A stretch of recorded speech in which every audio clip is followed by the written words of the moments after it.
Hello everyone, আসসালামু আলাইকুম। Welcome back to my channel. আমি আজকে আপনাদের সাথে শেয়ার করব কিভাবে কাঁচা আমের জুস সারা বছর সংরক্ষণ করে রাখা যায়, কোনো গুণগত মান নষ্ট হয় না। এভাবে জুস বানিয়ে সারা বছর সংরক্ষণ করে রাখতে পারেন। আমি এখানে কাঁচা আমগুলোকে খোসা ছাড়িয়ে ধুয়ে পরিষ্কার করে নিব। আমগুলো খুব বড় বড়, এক একটা হাফ কেজির উপরে। আমি মোট 3 কেজি আম নিয়েছি।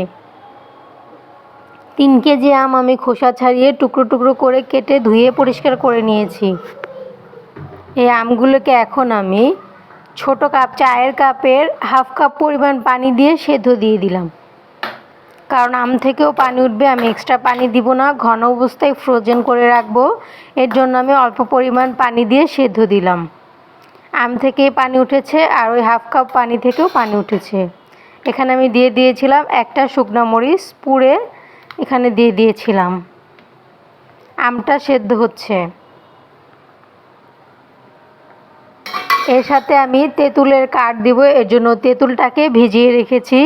যেহেতু ফজলি আম বেশি টক না, এর জন্য তেঁতুলের কাঠ দিব। আর জুস বানানোর জন্য কাঁচামরিচ, গোলমরিচ, লবণ ও ধনিয়া পাতা একসাথে বেটে নিচ্ছি।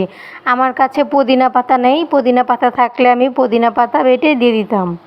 এগুলো আমি পাটায় বেটে নিলাম, আপনারা চাইলে ব্লেন্ড করেও নিতে পারেন। আর তেঁতুল থেকে তেঁতুলের কাঠগুলো বের করে নিলাম। এখন তেঁতুলের কাঠ আর মরিচ বাটাগুলো, মরিচ ধনিয়া পাতাগুলো একসাথে মিক্স করে ওই জাল দেওয়া আমের সাথে দিয়ে দিব। সেদ্ধ করা আমের সাথে এগুলো মিক্স করে নিব একসাথে। যেহেতু আমি এটা সংরক্ষণ করে রাখবো, তাই সেদ্ধর সাথে দিয়ে দিচ্ছি।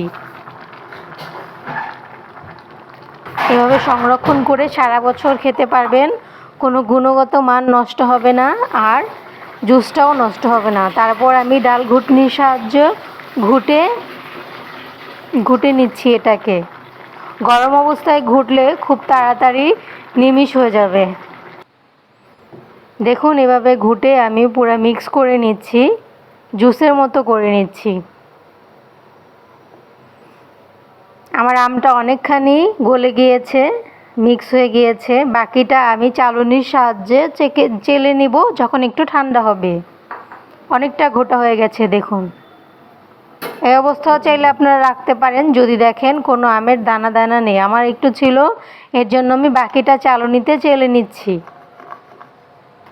এমন ঘন অবস্থায় আমি ফ্রোজেন করে রাখবো।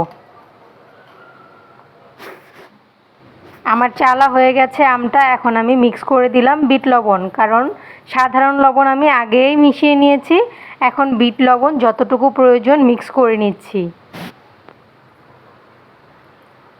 বিট লবণ মেশানো হয়ে গেলে এই ঘন অবস্থায় আমি আমগুলো ফ্রোজন করে রাখবো। আর যখন আমি জুস বানিয়ে খেতে ইচ্ছা করবে, ডিপ থেকে নামিয়ে তখন আমি একটুখানি আমের পিউরি নিয়ে আর পানি নিয়ে এই যে চিনির মাধ্যমে গুলিয়ে দেখিয়ে দিচ্ছি। যখন আপনারা নামাবেন, স্বাদ মতো চিনি আর অল্প একটু বিট লবণ আর পরিমাণ মতো পানি দিয়ে মিক্স করলেই ম্যাঙ্গো জুস হয়ে যাবে। আপনারা চিনি মিক্স করে রাখবেন না, আগেভাবে টক অবস্থায় রেখে দিবেন। ঘন অবস্থাতেই আমার 3 লিটার পরিমাণে এরকম ঘন পিউরি হয়েছে। এতক্ষণ পাশে থাকার জন্য ধন্যবাদ। আসসালামু আলাইকুম, আল্লাহ হাফেজ। আমার ভিডিওটি ভালো লেগে থাকলে আমার চ্যানেলটি সাবস্ক্রাইব করে দিবেন, লাইক কমেন্ট করে দিবেন।